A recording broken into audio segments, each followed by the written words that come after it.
So we talked about the Federal Reserve, and in regards to personal finance, the Federal Reserve has a huge impact on you, so you need to know a little bit. In regards to the federal government, I think it's a bit more obvious how the federal government's affecting your lives, and we need to think about how we can use that information. What can we know about the federal government now that can be useful in thinking about our strategy today, okay? So there's basically two key avenues where the federal government influences you. One of those we've been talking about a lot is taxes, okay?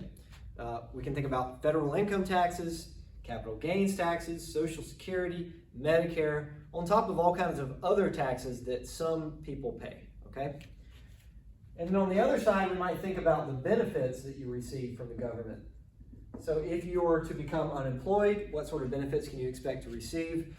What sort of payments can you expect from Social Security, et cetera, et cetera, et cetera, all right? There's a lot that we can think about, all right? The thing that we need to recognize is that these are unpredictable. It's hard to know what the government's going to do with taxes over time, and it's hard to know what they're going to do with benefits over time. They're a bit more unpredictable than the Fed. The Fed has pretty clear desires. The Fed basically wants to stabilize the economy, and they don't really have much incentive to change their policies tremendously. They don't, for example, they don't really care about social issues. That's just not in their ballpark. But the federal government, there's no telling what they could do. For example, there's been some discussion of universal basic income, which is basically paying everyone, regardless of whether or not they're working, maybe $1,000 or $2,000 a month. That could happen in the future, and it's really hard to know if it will or won't. But the bottom line is we can think about what we know now and consider how that might affect the economy or your personal finances over time, okay? So we're just going to talk about a few things in this quick video here. And specifically, we're going to focus on governmental debt, because this is something we know is going to be an issue in the future. Federal government debt, all right?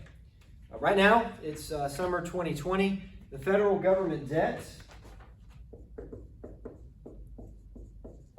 is about $20 trillion when you think about debt correctly. Now, if you go online, you might see a figure that's a lot higher than this. At this point in time, you might find the figure of $26 trillion. The thing is, the government actually owes itself money. One department will owe another department money, and that's often quoted in the total debt figure. But in reality, if you owe yourself money, you could choose just not to pay it back. So this $20 trillion that the government owes is how much the government owes to outside sources. It's probably the best way to think about debt for the U.S. government. That figure is really scary. The U.S. GDP is only a little bit more than that. So this represents almost an entire year's worth of total productivity. It is roughly equal to how much the government owes right now. And they owe that money to lots of different people, all right? How do they owe that debt? Well, the government issues bonds. There's different types of bonds that the government issues, but a lot of times what you'll hear referred to as treasury securities or treasury bonds are the most prevalent. So the government issues bonds, and when you think about investing in bonds, what you might be buying is government debt. So in my retirement portfolio, I have just a little bit of money in bonds, and some of that money in bonds actually buys government bonds, okay? So the government owes me money. And it's not like I can go to the government and be like, pay me back right now. That's not how bonds work. Remember that bonds have a specific maturity date, a date where the government has to pay me back, all right? So the government, people can't call upon this debt. Rather, the government is gradually paying back, and at the same time, it's continuously borrowing money. So it's borrowing money and then paying people back, borrowing money and paying people back. It's going to be really hard for the government to ever pay off that $20 trillion because, for one thing, it's growing as we speak right now. Through the coronavirus and everything, the government's been borrowing more money. But two, not only is it growing just in terms of what we're borrowing, but two, there's interest on these accounts. So it's going to be hard to pay this back when interest is accruing over time. Okay? So the government issues bonds. Why this matters? A couple of reasons. This means that, one, you have a source to purchase bonds. you can buy bonds from the U.S. government. The U.S. government has never defaulted on any of its debt, so they're virtually guaranteed to pay you back. So it gives you a place to save your money, okay? 2, it might make it harder for you to issue bonds. This is referred to as crowding out. If you're thinking about starting a new business, a popular way to start a business is to issue bonds. But the bond market is flooded with these governmental bonds. So you can think of it this way. You're trying to borrow money, and I would like to save money. It's going to be harder for me to give you money when I know that there's tons of government bonds right now that I could purchase. Okay? So this might affect you in terms of starting a new business or what have you. So you have a source for buying bonds. It makes it harder to borrow via bonds. Okay? Now that's all well and good, but I think what's probably most useful to think about in regards to this debt is that there's an argument or reason to believe that the government will need to increase taxes in the future.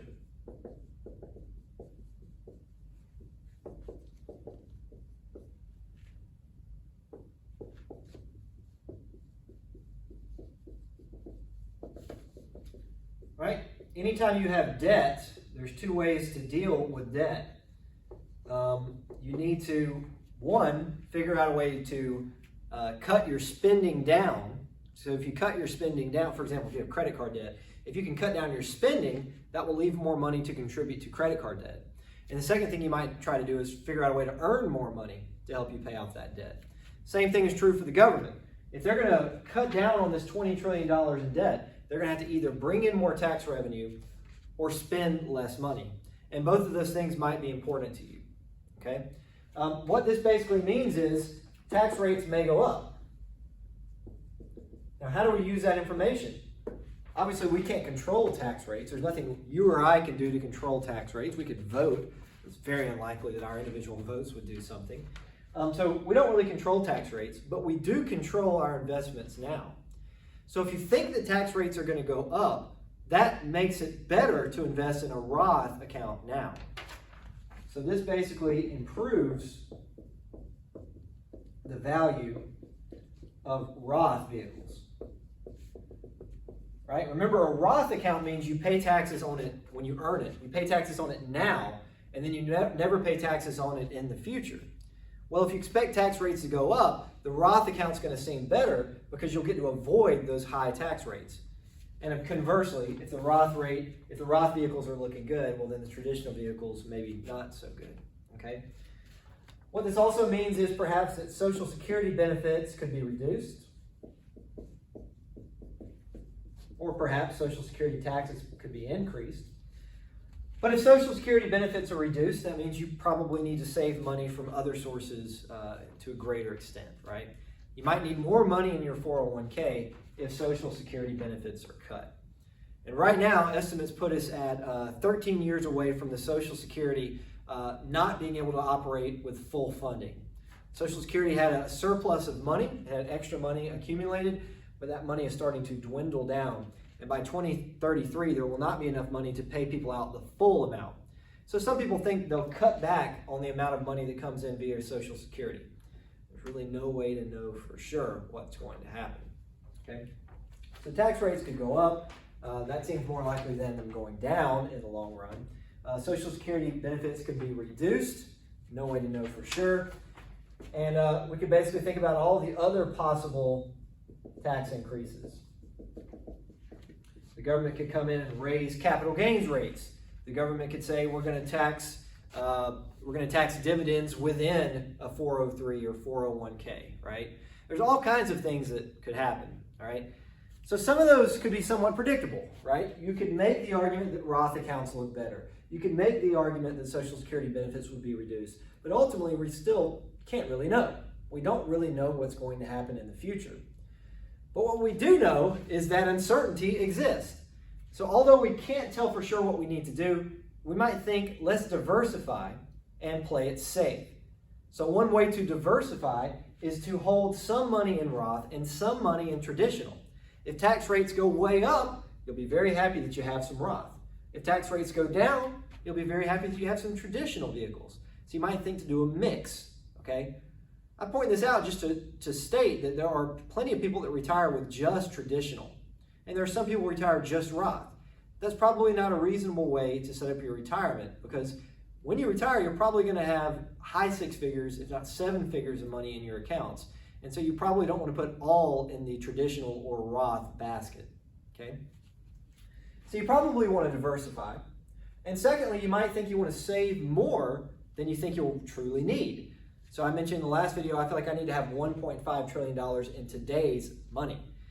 But if I think I just need 1.5 trillion, I might decide to try to get to 2 trillion to be safe. Tax rates in the future could be way higher. My Social Security benefits could be way lower. So as a result, I probably need to play it safe and save for a little bit of extra money in my accounts. So there's not a whole lot we can do about the federal government. We can't really control the actions they're going to take, but we do need to recognize that there's a significant amount of uncertainty, and also think about how that debt might influence our choices in the future. To round out this video, I wanted to show you something just real quick. This is inflation rates going all the way back to 1913. And what you'll notice here is that inflation rates can actually be quite high. So if we look at the late 70s, early 80s, inflation reached around 12%. I don't know if we'll reach 12% again with our inflation rates, but I'm bringing this up just so you recognize that inflation rates can be a big deal. It can be something that you think about a lot when you're considering your personal finance strategy. We've also had these periods where we had extremely negative inflation rates. Actually, 2009, we had slight negative inflation rates. That's referred to as deflation.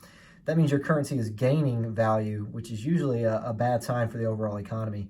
So this just goes to show how inflation can be a big deal. It just happens to be we're living in a time where we've had very low inflation rates. The same thing can be said about interest rates. Interest rates and inflation rates are often correlated. And if you look at this graph here, you'll kind of see a similar picture. This goes back about 50 years or so. So we've had interest rates. This is looking at 10-year government bonds. So when the government borrows money and pays it back 10 years later, this is the interest rate they've been paying historically. So if you go back to around 1980, interest rates were about 15 or 16%. So that means if you were buying bonds, you could get 15 or 16% interest. But of course, inflation rates were also high at that time, so the real interest rate was very low. And that's often what you'll see. High interest and high inflation run together, so that real interest rates really don't change that much over the long run. Of course, you would certainly, during these high periods of inflation, you certainly wouldn't want to hold a bunch of money in like a checking account or in cash, because your money would be losing value over time, and you'd be giving up the chance to invest at such high nominal interest rates. So just like inflation rates can be very high or negative, interest rates can be very high. It's just we, again, happen to be living in a time where they're very low.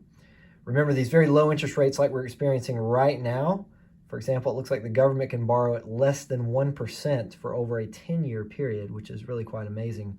Those low interest rates are good if you're the borrower, but they're generally bad when you're the saver.